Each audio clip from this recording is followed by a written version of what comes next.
Bonjour, merci beaucoup de nous Good avoir afternoon. rejoints. Thank you so much for having joined Comme vous le us. constaterez, As you une may traduction realize, simultanée est we have disponible simultaneous si vous interpretation aimeriez services écouter here. les propos de If you would like to notre listen conférencier to aujourd'hui today's en speaker français. in French. Si vous avez une question If you have a ou un question commentaire à or formuler en comment français, to ask n'hésitez pas au or micro, to say je in French, traduirai ou les please do not traducteurs nous hesitate to aideront do so à in French in the traduire. microphone, and the Et donc, interpreters will la interpret your langue question or ne comment. devrait poser So language should be aucun problème no obstacle aujourd'hui. today. Thank you very much for joining us today. We're delighted to have both a live audience and we anticipate a significant audience on the web in due course. Yogendra Yadav is one of the many extraordinary Indians in the world today. He works at an institution the likes of which we don't have in Canada. The Center for the Study of Developing Societies has a faculty, but it doesn't teach. It helps to think of it, it's an imperfect comparison, but it helps to think of it as an institute of advanced studies, such as Berlin has, such as Princeton has, but we do not yet have in Canada. Perhaps one day we will. It's devoted to thought, and beyond thought, most of the faculty members write quite a lot. It's completely independent, so many different opinions arise within CSDS, and it has hosted many of the world's most distinguished thinkers as visitors. Today you were telling us that Charles Taylor of Montreal is at CSDS. And one of the friends of IDRC, Ramin Jahanbegloo, the very courageous Iranian public intellectual, found refuge at CSDS when he could no longer work freely in his own country. And that is typical of this great institution. Yogendra came to light, so to speak, by, at the time, in some ways, an unconventional route. The conventional route for top Indian scholarly thinkers was to do well at school in India, and then make a break for some prominent international university, often Harvard or Oxford, one of those, where they would make their name, and eventually, if India was lucky, they would return to India. Yogendra's route has been a very different one. He was born in Rajasthan on the border of Punjab in a small community. He went to university for his first degree in Rajasthan. He moved on to India's great graduate university, JNU, in Delhi for a master's degree. And then he went to the University of Punjab for his MPhil and his DPhil. And subsequently, he taught at the University of Punjab in Chandigarh for a number of years. And from there, he was elected into CSDS at an extraordinarily young age. By Indian standards, he's a mere boy at this point, as many prominent people in India reach prominence when they are no longer young. While I was privileged to be living in India, he published the results of a tremendously ambitious research project achieved through surveying publics in different countries of South Asia on public attitudes towards democracy.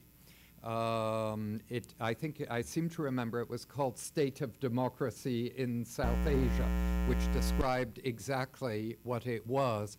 It was tremendously interesting. The minute it came out, everybody realized it was a unique contribution. And what was wonderful was that it covered so much of India's neighborhood beyond India. The book he has with him that he's published very recently with a couple of actually non-Indian co-authors is called Crafting State Nations. In it, he and his co-authors look at a number of cases of how democracy plays, so to speak, how democracy, what form it takes helpfully and unhelpfully sometimes in a number of states, what problems it can address, what problems it so far has not addressed in a number of places. So Yogendra, without offending your modesty any further, without wasting more of the audience's time, over to you. One thing that Yogendra, as a serious social scientist, is going to do is, in the second part of his presentation, present us with some evidence of what he advances earlier on. We look forward to both parts of your presentation, Yogendra. Welcome.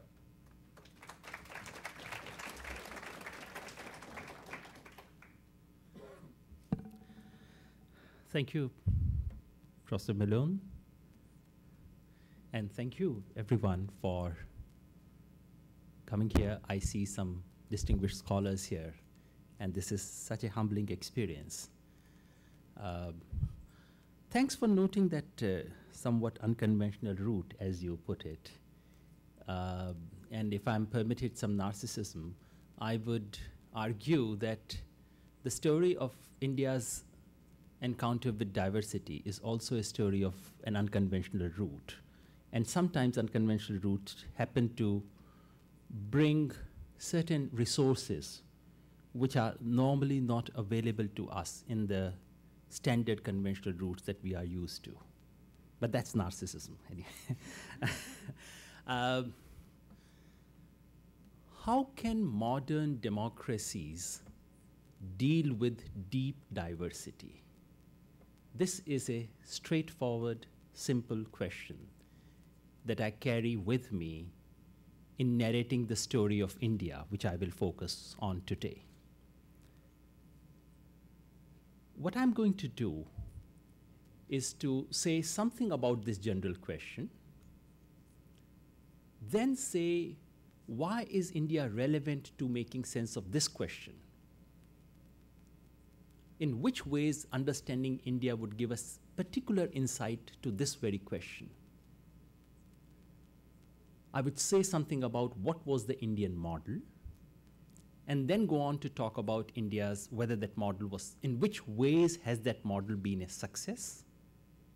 And of course, wind up by talking about India's spectacular failures in managing democracy and diversity.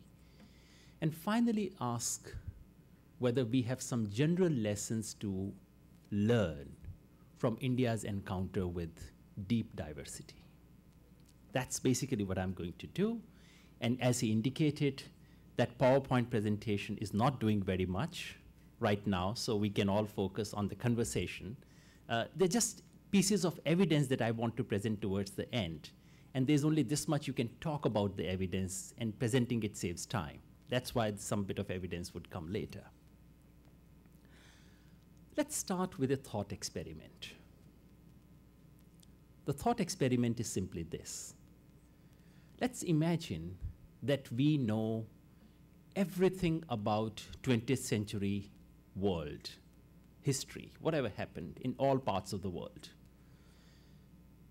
We know India's demography. We know the whole world. But there's somehow, because of some accident of the kind that very often take place in Indian cinema, we lose one tiny slice of our memory. And that tiny slice of our memory, which we have somehow lost in some accident, is what happened to India after 1947. So, we know India's demographics. We know that this is a country which has deep religious diversity. We know that the country has just been partitioned on questions of religious identity. We know that the country has deep linguistic diversity. depending on how you wish to count and where you want to draw the lines, you could say the country has anything between 20 to 700 languages. At least 25 to 30 mutually unrecognizable scripts. We know that the country has caste, that the so-called Hindu religion is actually split along caste lines. And again, depending on how you wish to count, you can count up to 4,000, the number of castes that you're dealing with. So, we know all this. We also know what happened to every other country. We know what happened to Yugoslavia, we know what happened to Soviet Union, and we are then asked, let's take an intelligent guess. What would happen to this country called India? That's a thought experiment. This is the partial veil of ignorance that John Rawls talks about.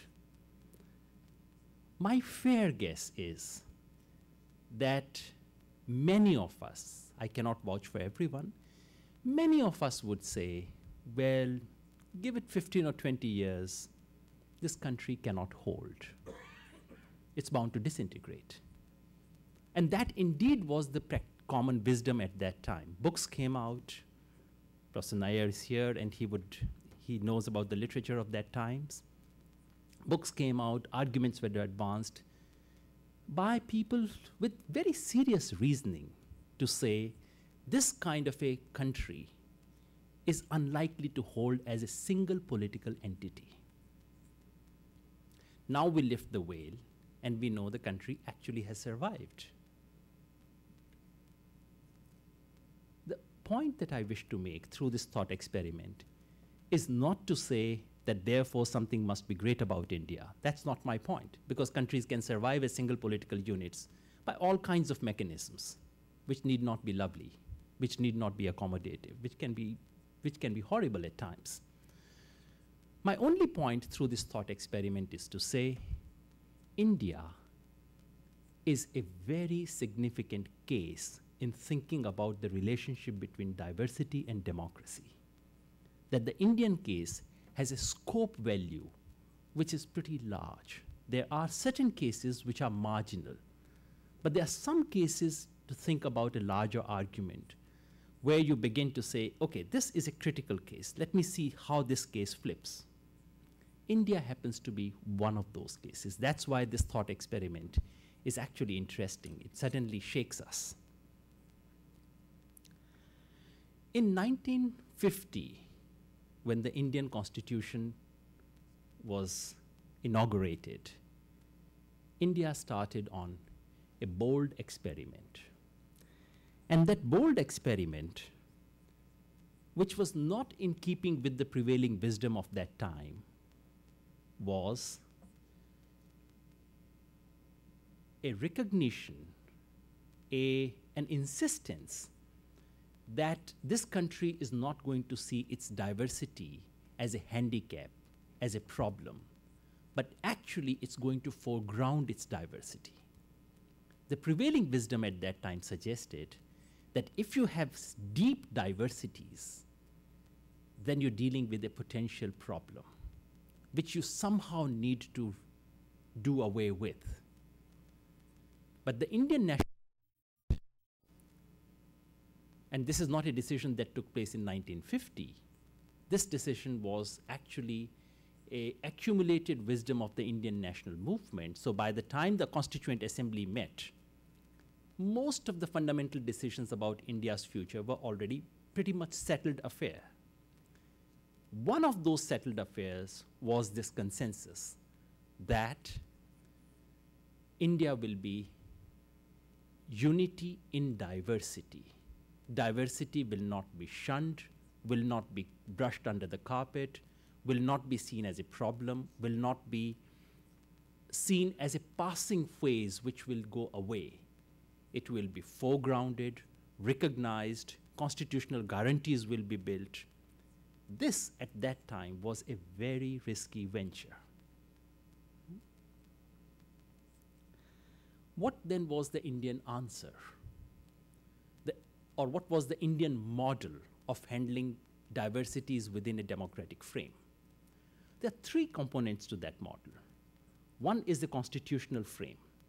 The constitutional frame simply ensured that diversities had a constitutional protection through a series of things. India went in for asymmetrical federalism, although scholars or those who have some familiarity with India would know that the word federalism was completely shunned by the Indian constitution makers. But in effect, what you have is asymmetrical federalism, a federalism where all the states are not put at par. Uniqueness of each state is recognized, and different kinds of constitutional provisions are made to respect those uniqueness, particularly for states which were on the borders of North and the Northeast. Large number of differential constitutional guarantees were built in India for that. Besides asymmetrical federalism, I should probably mention a couple of things about asymmetrical federalism. I did mention that for the states of Northeast India, the triangle which is towards the Southeast Asia, there were special provisions for different states, these small states of India on the Northeast. Besides that, you also have Schedule 5 and Schedule 6 to protect indigenous communities, which are called the Adivasis. So special constitutional provisions were built for that. Last night I was having a wonderful discussion with Professor Malone on Canadian innovative features for the indigenous, for its own indigenous population, and I think India has a lot to learn there. But as a basic starting point, there were constitutional guarantees built for indigenous people. There were, in that constitutional package, you also have parliamentary form of government. I do realize that this is not the best week in Canada to talk about the merits of parliamentary form of government and the deep desirability of coalitions. But permit me to remind everyone that for all their problems, coalition and parliamentary form of government make power a shareable good, which presidential system does not.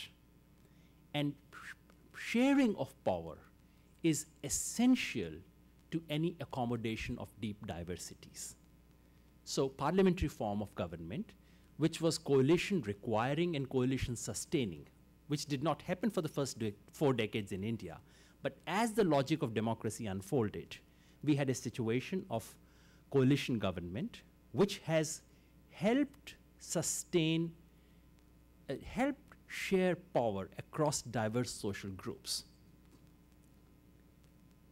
In the constitutional package was also a guarantee of individual and collective rights.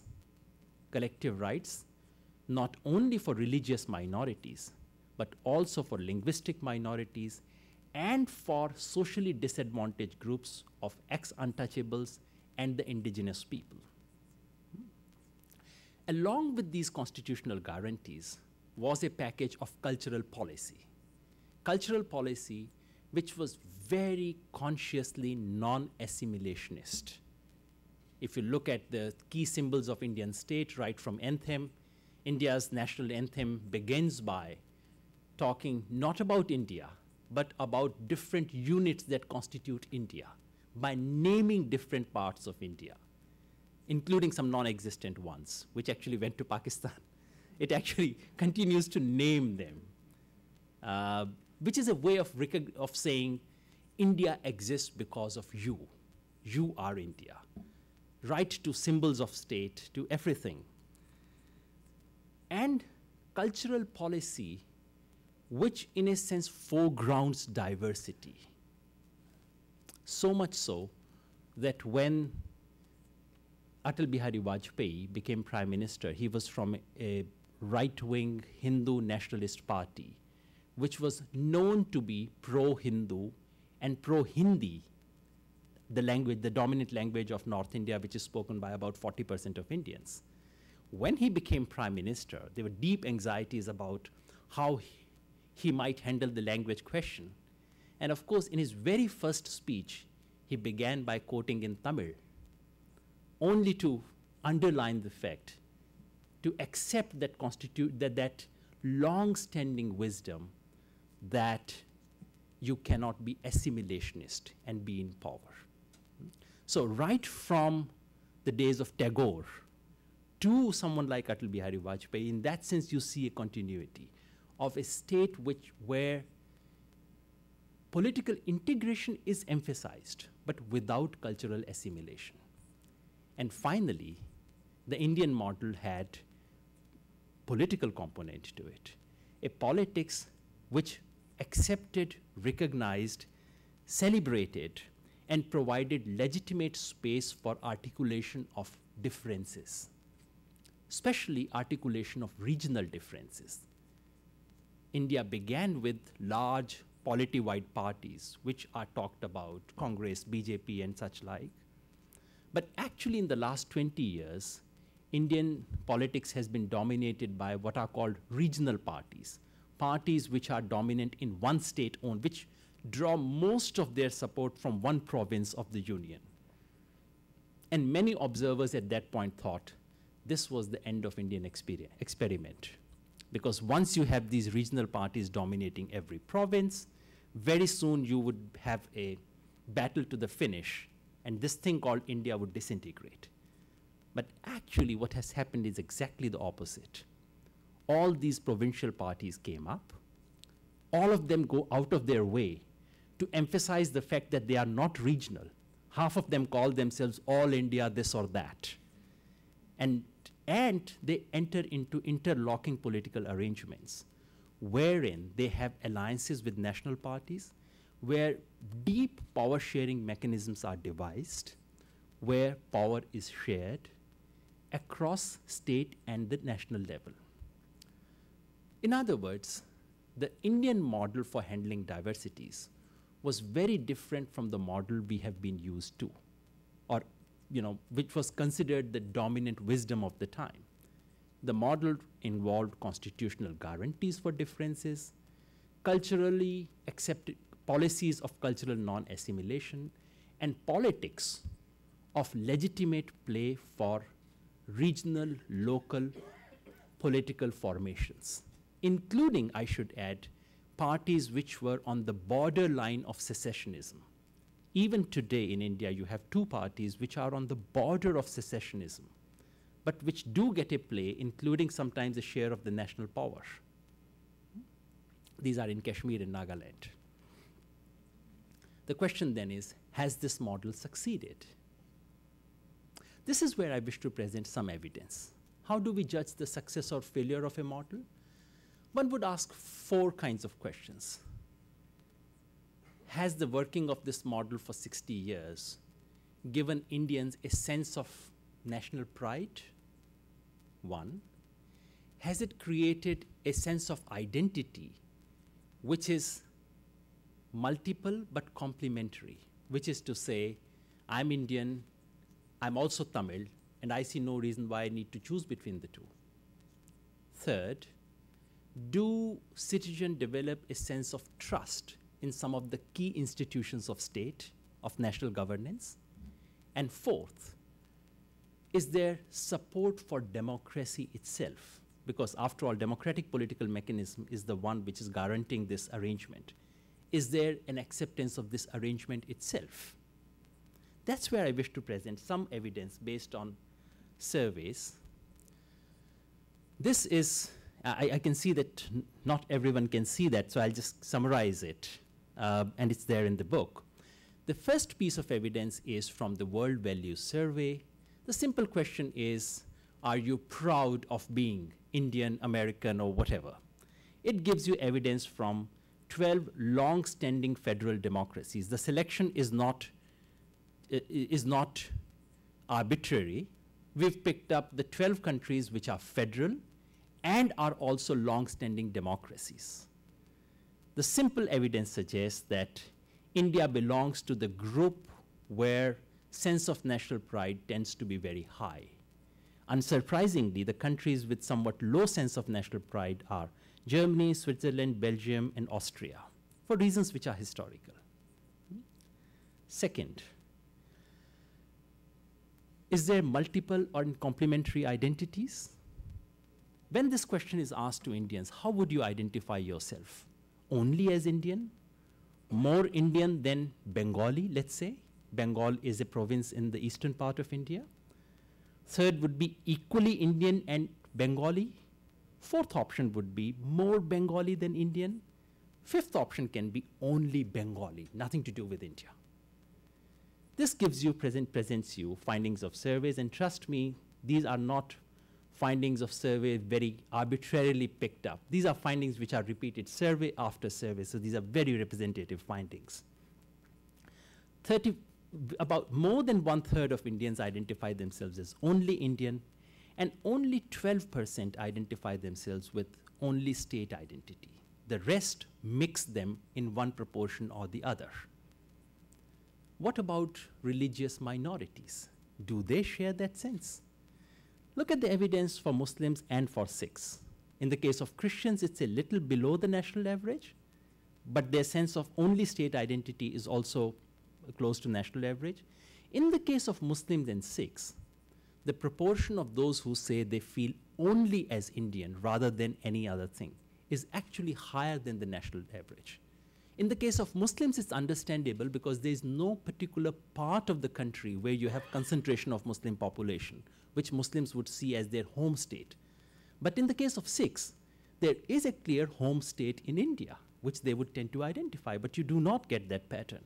If there was deep sense of non-integration, I would have expected to find 45, 50% in the last category, saying only Punjabi, only Tamil, or something of that kind, which you don't get there.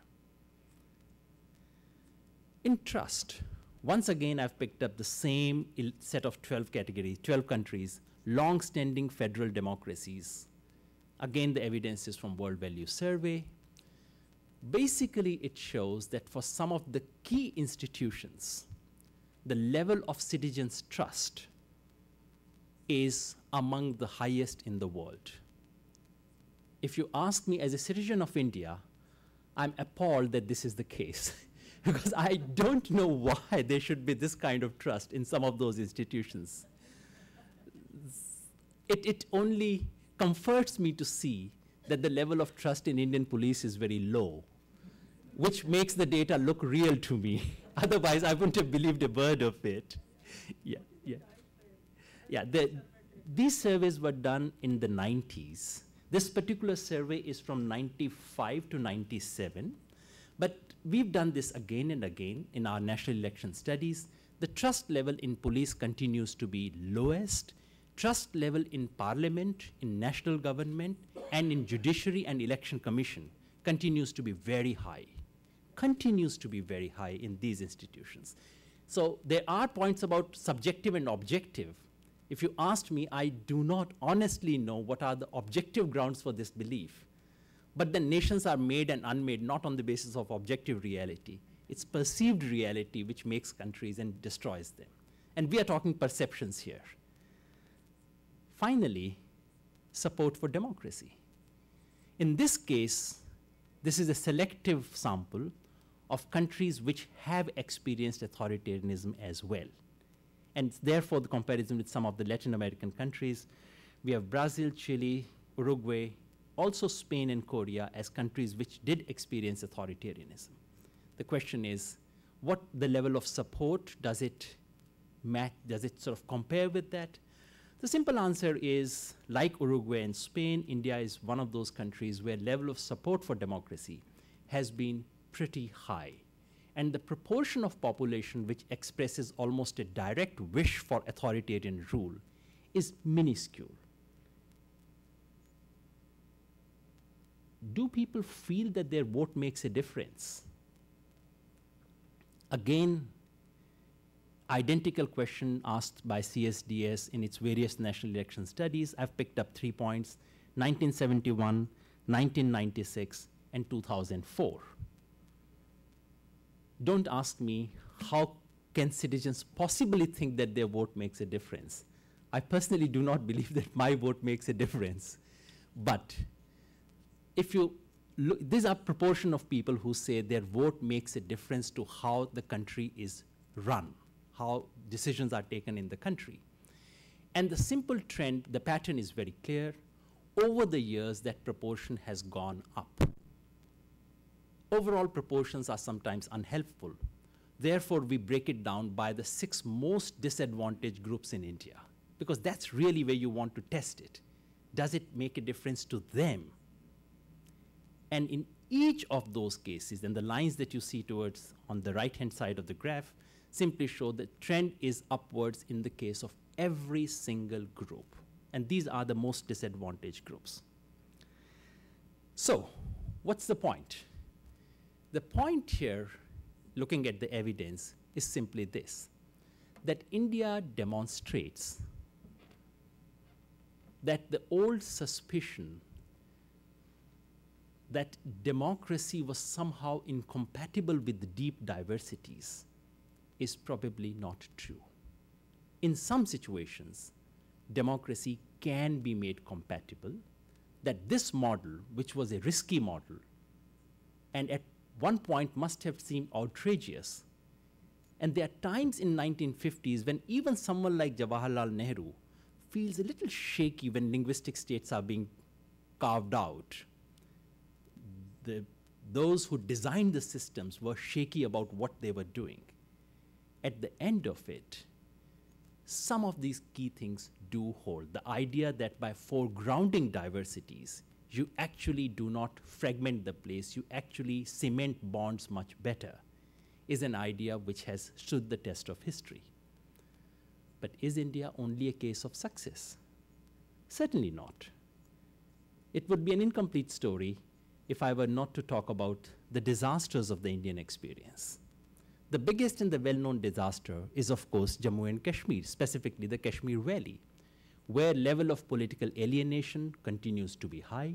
Precisely the kind of surveys that I have been talking about have demonstrated that given a choice, about 80% of the population living in the Kashmir Valley would wish to secede from India, would wish to form an independent country. And this is again an evidence which cuts across single surveys. Across surveys, we've found this over the years. So we're dealing with deep alienation and a failure of the project of integration. The question is it a failure of the strategy of accommodating diversities? Or is it a failure of refusal to take those strategies to this part of the country? I would argue that in the case of Kashmir, it is failure and refusal under special circumstances, but forget the circumstances. The basic point is, whatever the circumstances, even the basic democratic norms were not, and democratic guarantees were not taken to the state of Jammu and Kashmir. It continues to be a state where continued, I would say, the situation could have changed after 2002, but we had a long period in the state of Jammu and Kashmir where basic democratic norms of free and fair election, open politics, fair competition was simply denied to the people of Jammu and Kashmir. So to my mind, this gross failure is a failure which is an outcome of inability to extend basic democratic norms. In the case of Nagaland, again a small state on the northeast of India, and the figures at the side also illustrate how diverse these states are from the rest of India in terms of their religious composition, in terms of their linguistic composition. In the case of Nagaland, again, deep alienation, which has ended in a kind of a military stalemate where both sides are tired and cannot resolve the problem. In this case, again, the problem did not arise because India gave acceptance to diversities. But again, for whatever special reason, Jawaharlal Nehru, who was willing to respect diversities of all other parts of India, had serious difficulties with this tiny spot and could not extend that model to this part of India. And the result is a gross failure. If we contrast it to other tiny state of Mizoram, where there were similar diversities, where there was a full-blown secession, Indian state used actually army, Indian Air Force was used in that area. But once the policies of accommodation were extended in the 1980s, it staged a dramatic recovery. And today, Mizoram is one of the most peaceful and deeply integrated states of the Indian Union. Punjab, which for 10 years appeared to be on the brink of secession. There was a strong Khalistan movement. But because it was not, in the case of Punjab, many scholars almost argued that this was this is what happens when you give too many concessions. But actually, this was not a fair reading of Punjab's history. What happened was that the ruling elite, which could extend the accommodationist policies to Punjab for a certain period, developed cold feet at a very crucial juncture, which led to a democratic breakdown. But because there was no deep alienation, it could be recovered.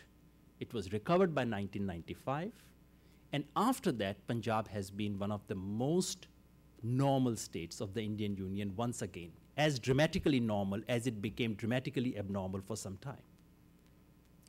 So the lesson from the failures is that democracy is a must. Accommodation of diversities cannot take place without democratic guarantees. That the initial moment matters a great deal, and that things which appear to have gone too far can be reversed, provided a genuine democratic and pluralist model is extended. What then are the lessons from this Indian story? I began with a general question to say, how can modern democratic states deal with deep diversity? I suggested that India would be one of the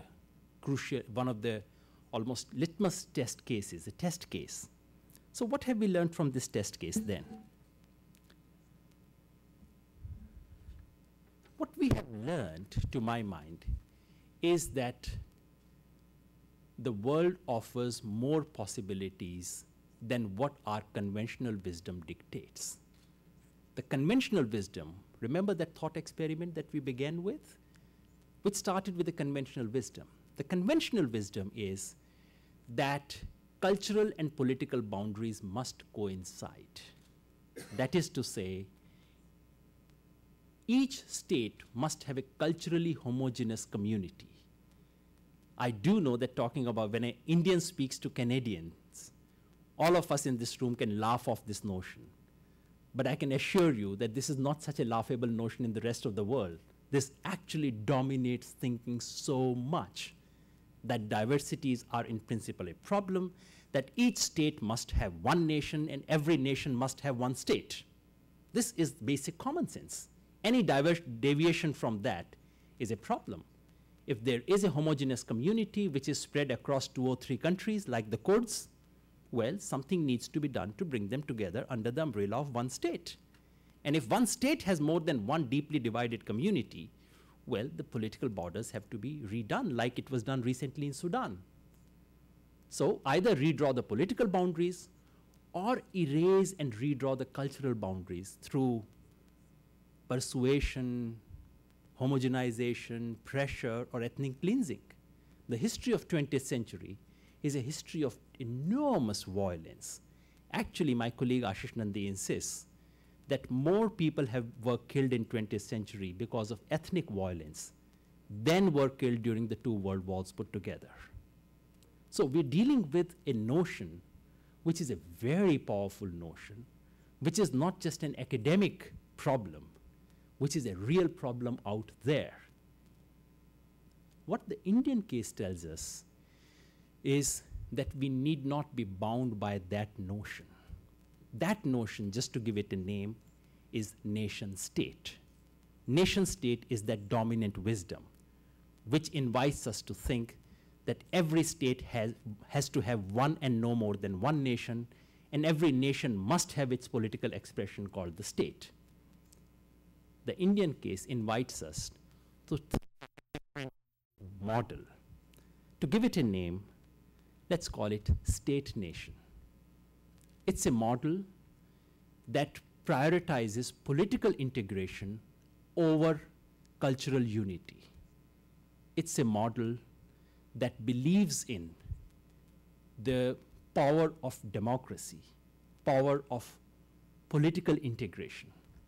It's a model that accepts diversities from the front door. It's a model that builds in constitutional guarantees, builds in policies and politics around recognition of diversities. I would argue that by shifting our imagination from nation state, which may still be relevant for societies like Japan or Sweden, these societies which happen to be utterly homogeneous, but as we spread our glance across the world, the idea of nation state would be of very limited use in the 21st century.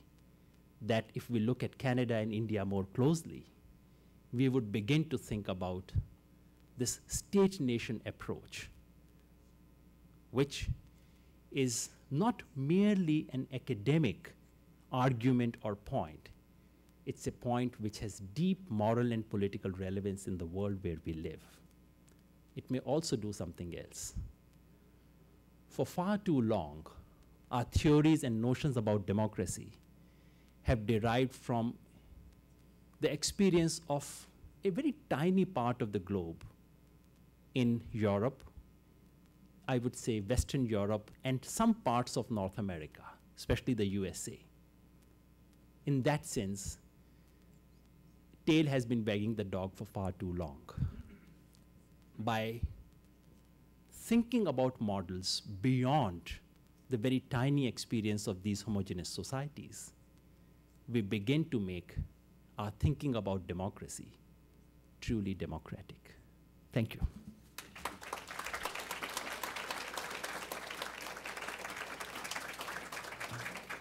Well, Yogendra, thank you very much. I think your remarks do have great resonance to Canadians because Canada and India are both experiments in progress, so to speak, with failures along the way, with deficits. And so in the Indian experience, Canadians recognize a lot of themselves, and our country features many injustices also to Aboriginal people and so on. So in a way, you hold up a mirror to ourselves, and it's an exciting mirror for all of our failures and deficits. We have 2 microphones in the room on either side. If you would identify yourself and ask a question or make a comment fairly briefly, allowing others to do so. Please, sir. Excellent presentation, Yogendra. Diversity, when you say diversity, I assume you mean could be linguistic. Could you identify yourself? Yes. I apologize. Raminder Singh. You could mean diversity, linguistic, ethnic, cultural, and so on. Canada has been struggling for quite a while with this two nation or two people concept, Quebec and English Canada. And to keep Quebec in Canada, a lot of English Canadians have been feeling in the past that there was a bit too much in terms of accommodation, or reverse could be termed as appeasement. So to what extent do you keep on accommodating or appeasing to keep a semblance of unity or one nationhood? Because you refer to Punjab. Punjab, the reason it broke down was because of a perception, again, and the people in Punjab, among particularly Sikhs, that they had been kind of slowly marginalized or sidelined in many of the government programs and industries and so on that were beginning to flourish in other parts of India. So to what extent should a nation try to accommodate diversities, linguistic, ethnic, or cultural? Thank you. Why don't we take another question, because you're standing and we don't want to keep you standing indefinitely. Thank you, David. And thank you, Yogendra. My name is David Whiteman, and I had the pleasure of living in India for about a year in 2009, 2010, and a fabulous time. And actually, the question that I have, you spoke a little bit about, towards the end, about the lessons from India, and I actually would ask you to go back to that around the situation that we have here in the Quebec National Assembly with Kirpans not being allowed in, or someone like David Cameron in the UK saying that multiculturalism in the UK has failed. I mean, we actually hear, I think, a little bit more than previously, politicians who are openly trying to challenge the idea of multiculturalism, and I'm wondering what you might have to say about that. Well, why don't you try and deal with those two, and then we'll have a second round for, I apologize to the gentlemen who are standing. I'm here to learn about Canada. And if I complain so loudly about models from Europe and North America being imposed on the rest of the world, the least I should do is to not impose models drawn from India to the rest of the world. Having said that, I think the idea of too much accommodation is something that I don't fully understand, because it draws from a frame. Too much compared to what? When I speak about this in the Indian context, and I don't know if that metaphor has any resonance here, but many people in North India speak as if they were landlords and as if everyone else was a tenant in the country. And in India, especially in North Indian cities, landlord-tenant relationship is a very peculiar cultural relationship, where landlord wants to know about what you would cook and how you would live your life. So there is a tendency on the part of majority communities everywhere to imagine that they are landlords and everyone else is a tenant. That, I think, runs. I can only say two things about it. A, to my mind, this idea runs fundamentally against the very notion of democracy. And two, not only is it morally repugnant, I also think the experience of some part of the world that I know suggests that it's also counterproductive. Someone might say, how far will you go?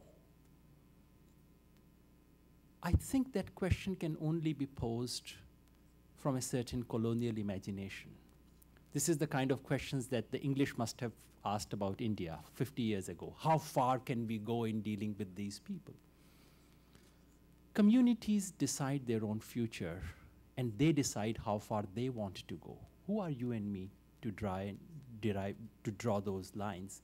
And even if we want to, history is just a powerful force that those who draw lines on paper find themselves completely sidelined. I know I'm not answering the question, but I'm only saying some lessons.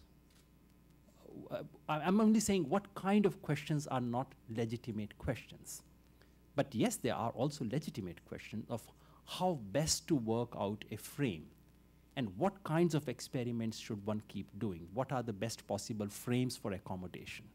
Which remains a question, and which is a question that does not permit of a universal answer.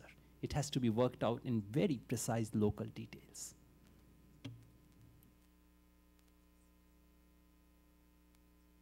I thought was, again, a similar question, which was asking me to apply the insights from India to the Canadian situation, which I actually know you're right. I mean, Indians and Canadians should know more about one another.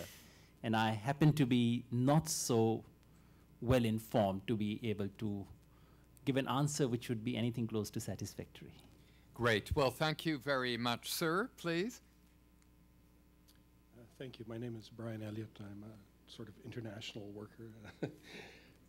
But I know nothing about India from personal experience. So forgive me if I throw a question which is unsuitable. But one thing struck me about particularly your illustration with slides, is there's another aspect of those diversities and a commonality with the federated confederation-style democracies is they're very large areas with imbalances of resources, particularly of food and water, which each part must share in if they are to survive, simply as human beings and as communities. And it seems a remarkable coincidence that the difficulties are in the areas of India, Punjab, Kashmir, and to a certain extent the Northeast, where the water and the tradable food resources are most abundant, and therefore most essential for the rest of the Federation. And this is similar to all the other large federations that you showed in your slide. So this is not just a question of diversity and of community, it's a question of the fundamental resources to live by. Thank you, sir. Yeah, hi. My name is Sudhir Kakkar, and my question to Yogendra Yadav. Actually, I would like to elicit your observation on the current Telangana movement, why the central government is taking such a long to basically find a solution to it. And also in the context of last 1 year, I don't know, many of you know the part, Telangana is in the southern state of, southern part of India. It's part of the state of Andhra Pradesh. And since the last almost a decade, a struggle is going on for basically separate statehood. In the last 1 year, 600 youth committed suicide.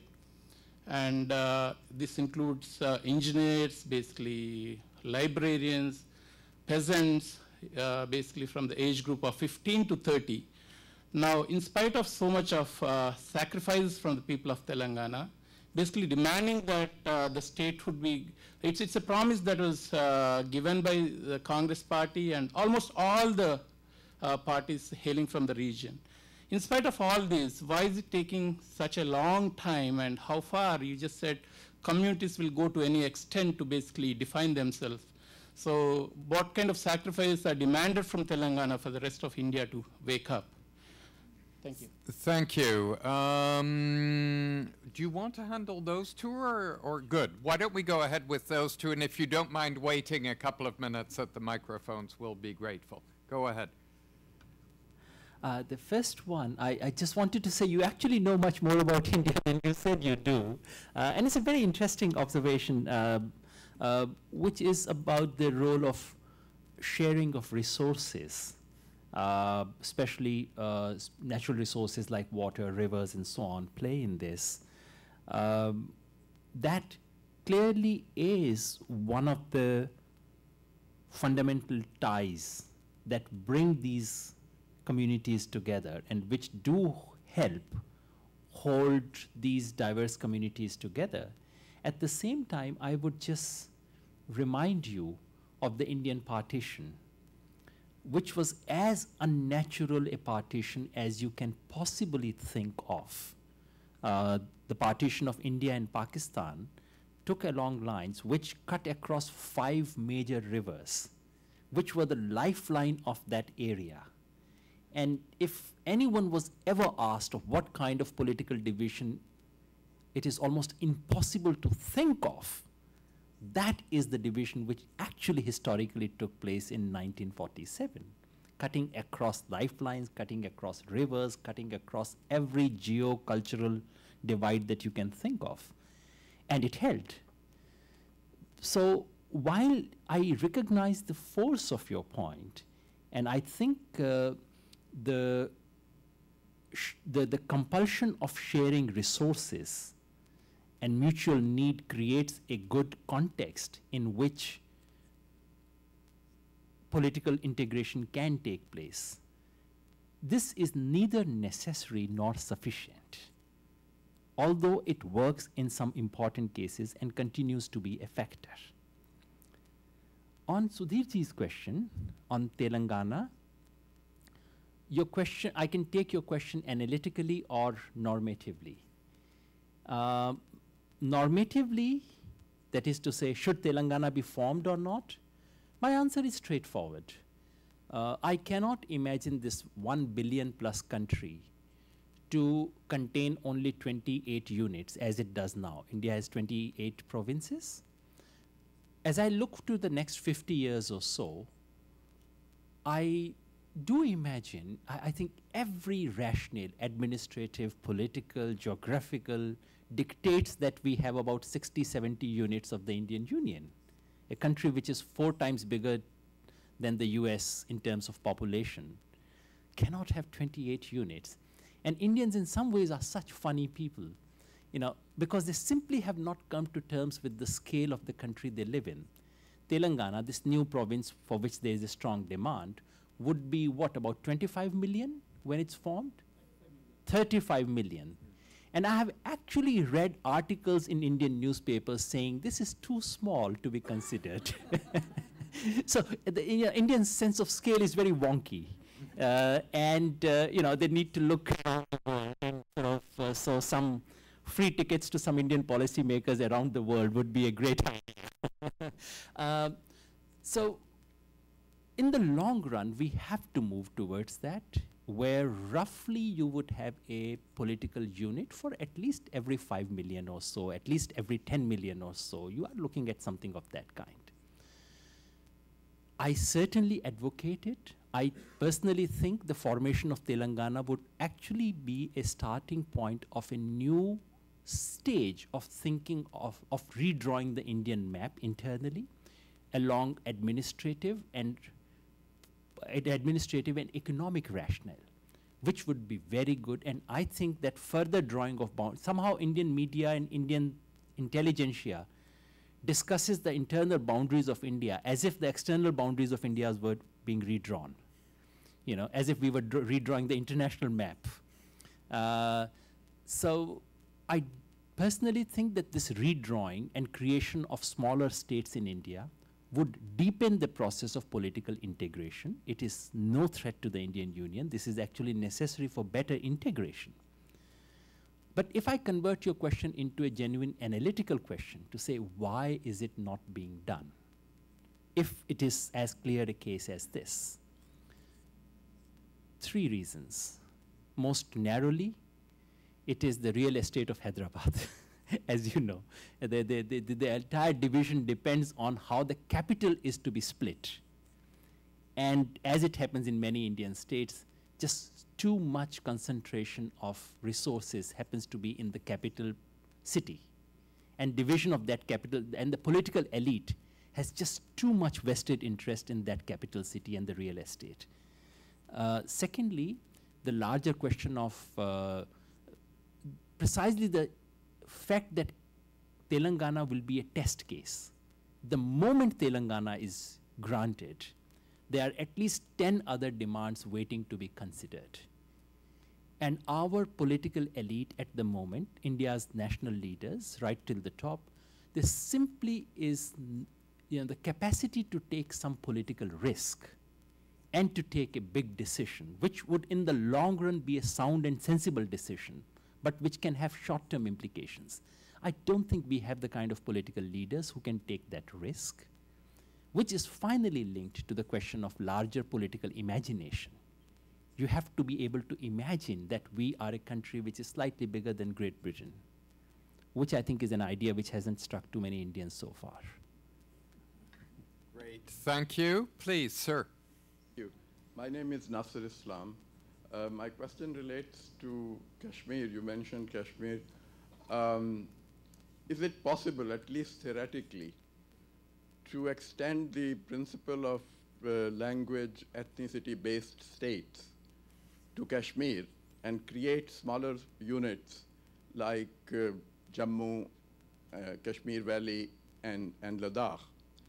And my second question is even concerns me more. The robust economic development and growth in India, is it helping the political integration, or at some stage it is going to erode the political integration because of the economic haves and have-nots between those linguistic units? Thank you. Sir, please. Thank you very much for an excellent presentation. My name is Derek Ireland. I'm a local consultant who has done most of his international work in China, but in recent years have done some work in India, so people ask me questions of comparison. So I loved your thought experiment, and I have one to throw back at you. If India had chosen a more autocratic, totalitarian approach in 1950 along the lines of the one-party state in China, do you think India would still be together today, or would it have been a higher risk of fracture or a lesser risk of fracture relative to the democratic model that India decided on? Thank you. Could you deal with both of those very interesting questions? And then I have one coming on the web, and we'll hear from Barbara also. So please, Yogendra.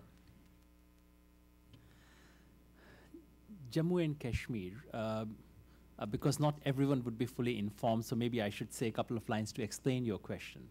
While we hear about the Kashmir dispute is located in a province of India which is called Jammu and Kashmir, which has three distinct parts to it, which are geographically and ethnically very, very different. Kashmir is a valley with 98% Muslims. Jammu is mostly plains with 60% Hindus, 40% Muslims, but who are not Kashmiri speaking and do not identify with the Kashmiris. And then Ladakh, which is Buddhist and Muslim, but with virtually no contact with the other two parts. This is the state of Jammu and Kashmir. Much of the dispute about accession relates to the Kashmir Valley, which came to India, but other parts which had direct continuity with the other parts of Kashmir, Kashmiri-speaking people went to Pakistan, which India likes to say Pakistani-occupied Kashmir. Pakistanis say this is India-occupied Kashmir, so whatever. But the entire dispute is about that part. So one of the suggestions which has been made is to say, given the fact that these three parts are so very different, why not simply create three different provinces out of them? Sort out these two, because Jammu, there is no deep problem of integration with India and alienation. And Ladakh, in any case, constantly demands that it should be made a union territory and brought under the federal government's rule. This has been a formula which has been suggested. I just wanted to explain your question because it won't be self-evident to everyone. I think even if such partition were to take place, it does not resolve the core problem of Kashmir Valley. And all the evidence that I presented was from the Kashmir Valley, where there's 80% support for secession from India. You know, it did not pertain to the rest of the state. So far as the core problem of political alienation would still have to be dealt with. Number two, it so happens that people of Jammu do not want to separate from the state of Jammu and Kashmir, because staying in Jammu and Kashmir provides them with certain constitutional guarantees, especially about property, which they don't want to lose. So over and over again, people of Jammu, because this particular formula was supported by the RSS and the BJP, which need not be the point from you where you are coming, but people of Jammu do not want this solution. People of Ladakh have preferred that, but Jammu does not want it. And in any case, I personally, as an approach, I personally do not like the idea of slicing things down to ethnically homogeneous community. The whole tenor of my argument, the whole point that I'm trying to make is that if you begin this slicing, then as you would know, within Jammu, there would be a demand for Muslim Jammu to be separated from Hindu Jammu. Within Muslim Jammu, there would be Kashmiri-speaking Muslim Jammu versus non-Kashmiri-speaking Muslim Jammu, Gujars versus non-Gujars. This is an endless game. We have to insist that this attempt at matching cultural ethnic boundaries with political boundaries is a futile, is a violent, and non-democratic quest. So to that extent, I would not want that solution to be worked out for Jammu and Kashmir. Your point about economic growth is very well taken. While the whole world celebrates India's economic development, and the reason why everyone takes note of India is this figure of 9% or 10% growth, the fact is that the growth is extremely uneven. It's uneven in terms of cities and rural areas. It is uneven in terms of regions of India. If you were to draw a line between two metros of India, between Delhi and Hyderabad, the entire area above that line is generally a poor area whose human development indicators would be only marginally better than African indicators. But if you look at the areas below that, which is South and West India, their human development and income indicators would be robust middle-income countries' indicators. So we are dealing with serious economic inequalities, which in the long run can become a very serious question. So while India has very, this approach of handling ethnic, linguistic, and religious differences has worked, economic is the next challenge. I love your thought experiment. And bold thought experiments demand bold answers. My bold answer is India would have certainly disintegrated. I cannot imagine an autocrat running this country from Delhi, and Mizoram, Nagaland, Meghalaya, Jammu and Kashmir, or even Manipur, I would say, probably even Assam, holding with Indian Union. This has been made possible by the very messy democratic politics. Democratic politics is inherently messy. Patterns are very conflicting. Every morning you read the newspaper and you feel very sad, and you ask yourself, why did you pick up the newspaper? All over the world, and it's not paved, and every good action is paved with evil intent and petty little games, which happen all the time. But something bigger happens in all these messy and ridiculous, comical, tragic games. Something advances. And that, I think, is political integration of India. I certainly do believe that democracy is a necessary condition for holding diversities together. Thank you. We have a question from Razmik Panosian, who was very interested in the evidence you presented. And he thought at the heart of your presentation, lurking somewhere, was the issue of decentralization in matters related to culture, language, education, as a part of accommodation. But he also thought that your evidence demonstrated the highest levels of trust seemed to be in national level institutions. And he wanted to ask you about that tension that he perceived in the evidence. Now, if we could also hear from Barbara, that way we won't keep her standing any longer. No, and my question's somewhat connected to the one just asked.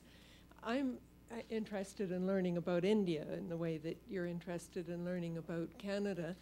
And really going back to what might be the root causes of the success that you're describing in India. One being the cultural values that may or may not have been shared widely in the country. Just to make it simple, if we take those three values of the French Revolution of liberty, fraternity, and equality, I certainly sense that equality was not a strong value in India, at least as far as a caste system might suggest. But the liberty of the individual freedom versus the sense of community, whether it's on a family or a geographical area scale, which of the two might have been dominant? And sort of as an adjunct to that, if you could speak a little bit more about the asymmetrical federalism and the distinction between the kinds of powers that the national level typically has in at least the majority of cases compared to the powers that we find at the sub-state level. If you could just say to what extent you think those may have contributed to the success of this. granted. And perhaps, and we'll close with your question, if you don't mind taking a third one, Yogendra, please, sir, go ahead. Thank you very much. My name is Nabarun Roy, and I'm a PhD candidate in Carleton University in political science. I wanted to ask you a question regarding the northeastern part of India, considering that I myself am from Meghalaya. And in the mid-1990s, when I was growing up, I'm ethnically a Bengali, but have been growing up in a place that is basically Khasi speaking, ethnicity-wise. There was a tremendous amount of communal divide. We used to have months when there used to be curfews, you sit at home and, sort of hear of communal violence. Over the years that I have been going back to Shillong, I see a remarkable difference. The communal divide, that psychological fear that used to be there, is largely gone. And I generally, just out of curiosity, I ask my friends, the people I know, that what is the reason for this sort of turnaround? There seems to be two types of explanations. One is on the economic front, essentially, that earlier on Shillong was all about the government. There was very little jobs in the private sector. Nowadays, that seems to be coming up. People seem to have a stake in business, profit, etc. The second one is political, where basically it's the co-optation of troublesome elements by the Indian government. I was wondering what your I mean, of course, I'm speaking about Meghalaya itself. I'm not talking about the other 6 states in the northeast. But how do you see the changes happening in the economy sort of impacting in the northeast, Meghalaya being my small example? Do you think it's an ephemeral sort of a lull in the otherwise volatile region, or do you think that these are more permanent trends that we can sort of look towards? Thank you. Thank you very much. Well, that's quite a bit on your plate, Yogendra. Thank you, but that only goes on to show how much we have to learn from each other. I'll take the question about decentralization and Barbara's question about asymmetrical federalism together, basically to put in perspective what is the basic arrangement. The basic arrangement is like any federation, although the word federalism was not used. Like any federation, there is a standard division of power between the national government and the state government, with residual powers belonging to the center. The balance of these two is such that unlike most federations, I would say India would be one of those federations which is very much inclined towards where the balance of power is very much tilted in favor of the center. Because the constitution was drafted in the post-partition anxiety, so there was a question of how much federal can you get? And that's why the federal word was avoided. So it has tilted, especially in terms of financial powers. Center continues to have very unusually strong powers. For tiers below that, below the level of the provinces, the constitutional arrangements initially were almost non-existent. I mean, this was left optional. Do what you like. Two things have changed since then. One, that Indian federalism has become politically federal. You see, in the first 3 decades, the constitutional arrangements, no matter what the constitution said, the fact was that one party was the ruling party across almost all the states. And clearly the Prime Minister of India could pick up a phone and speak to a Chief Minister to say, please do this, no matter what your constitution says. The big change in the 1990s is that that has stopped. The one-party dominance of Congress disappeared. Regional parties came up. What was potentially a federal polity became a real federation, where just a fortnight ago, the Home Minister of the country said, I don't think West Bengal is doing the right thing. I want to speak to the Chief Minister of West Bengal about how they are handling the Maoists. The Chief Minister said, I'm very busy these days. I'll see you later.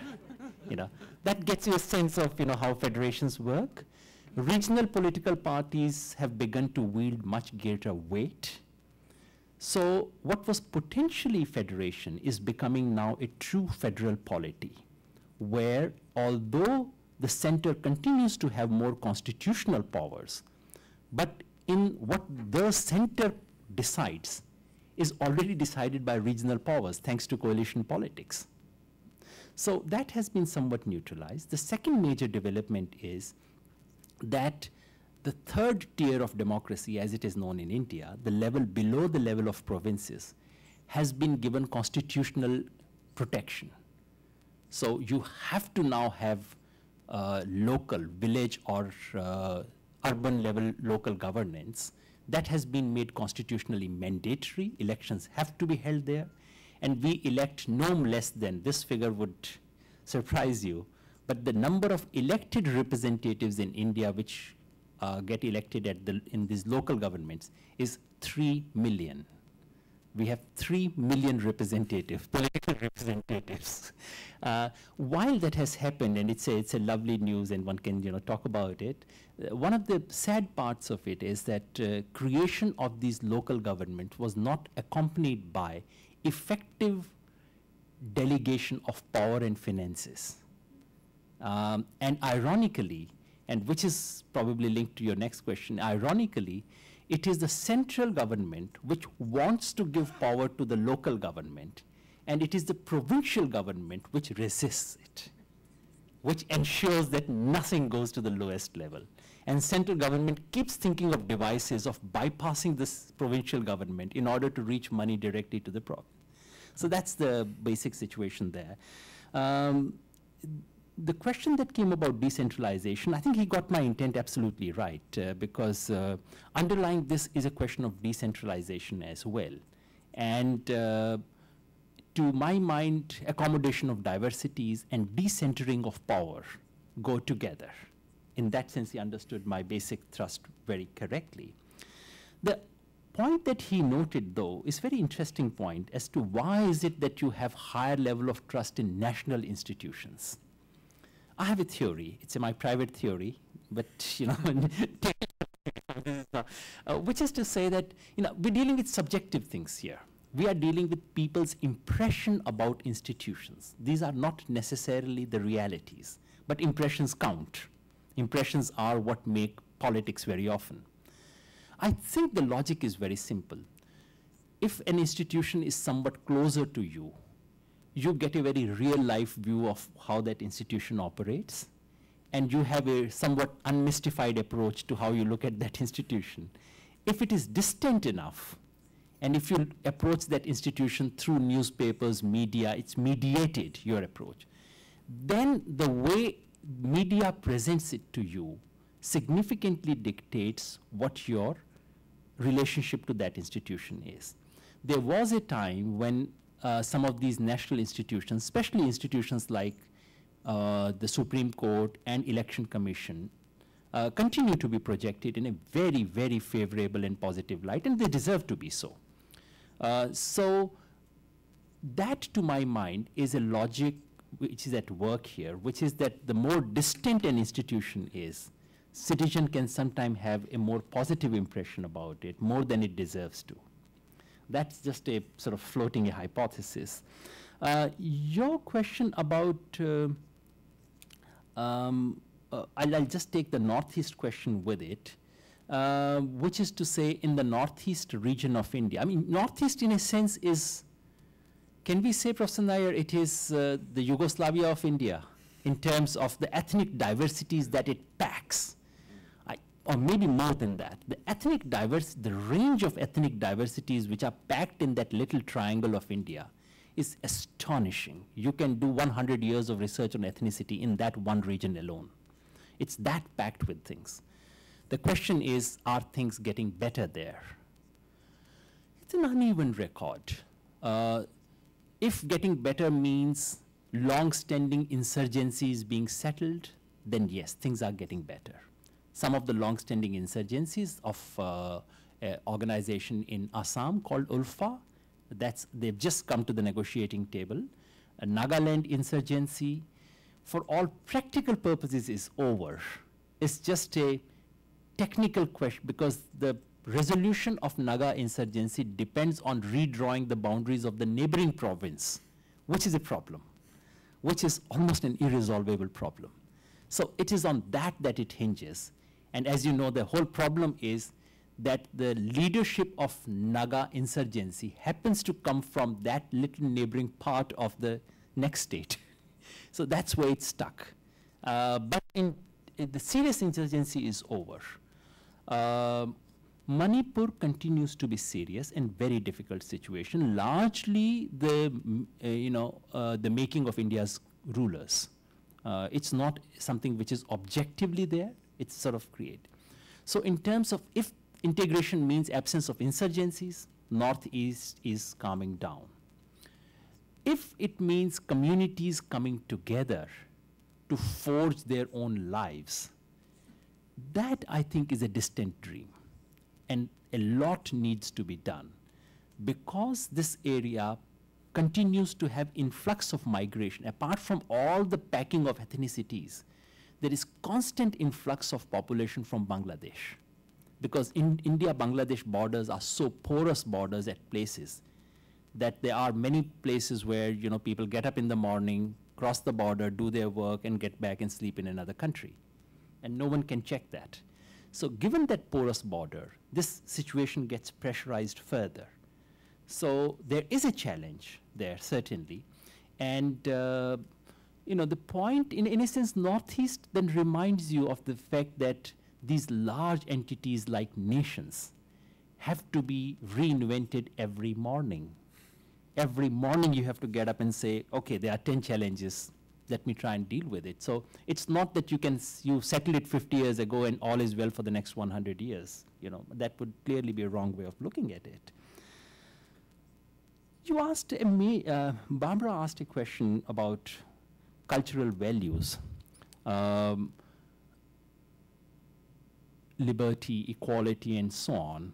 And the natural first approximation would be to think that a society which is so caste-ridden, a hierarchical society, how can that society have a deep sharing of values of equality and possibly also liberty?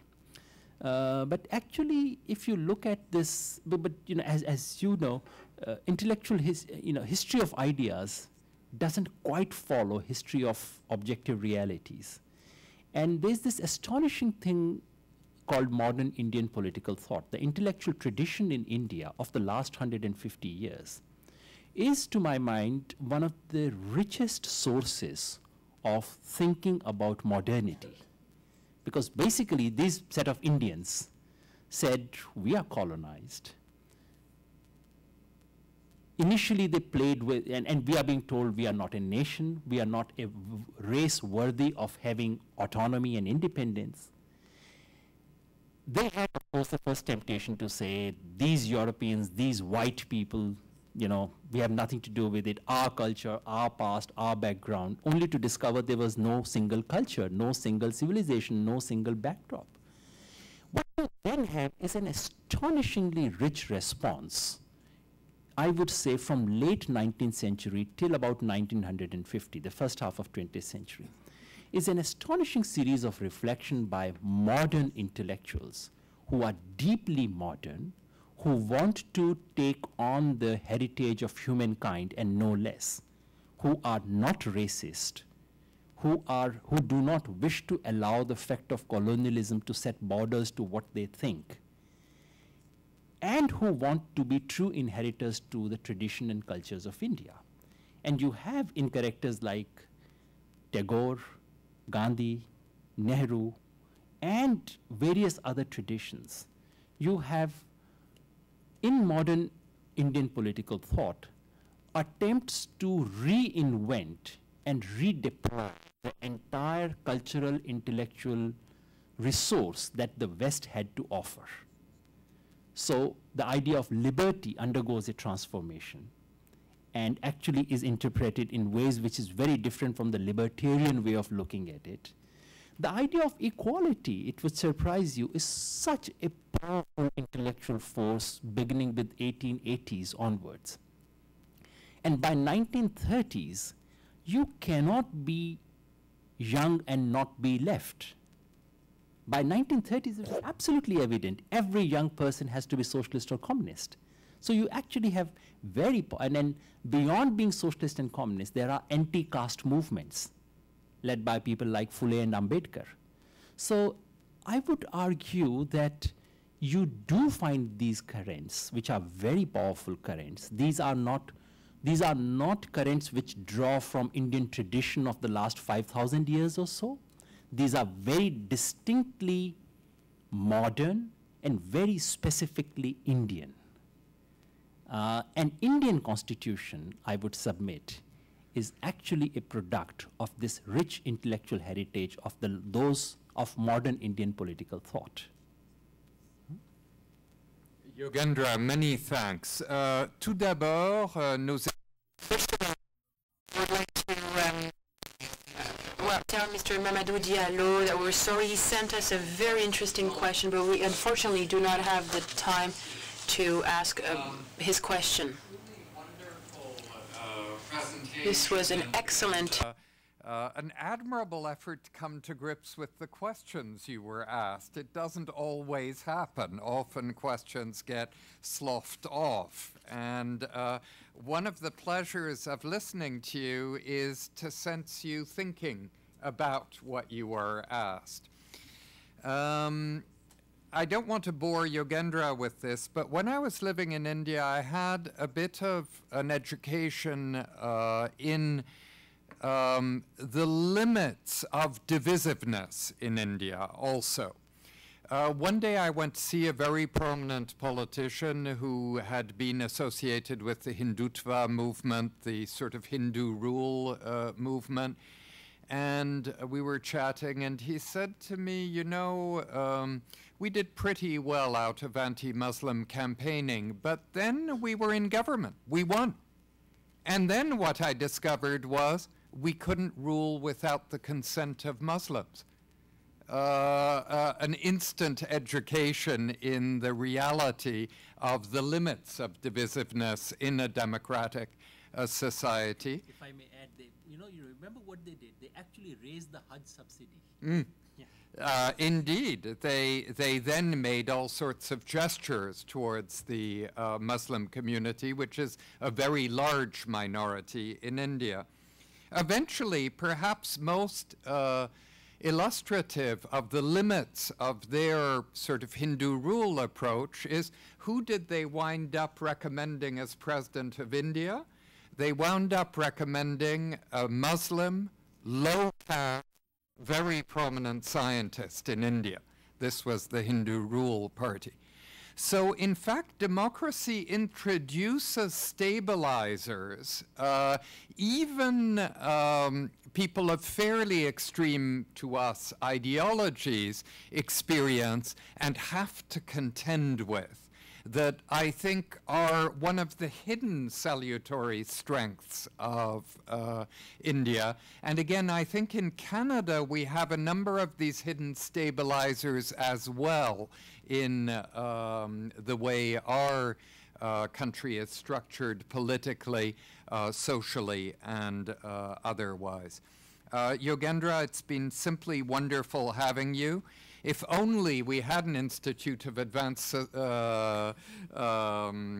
Study, we could get you to Canada for longer.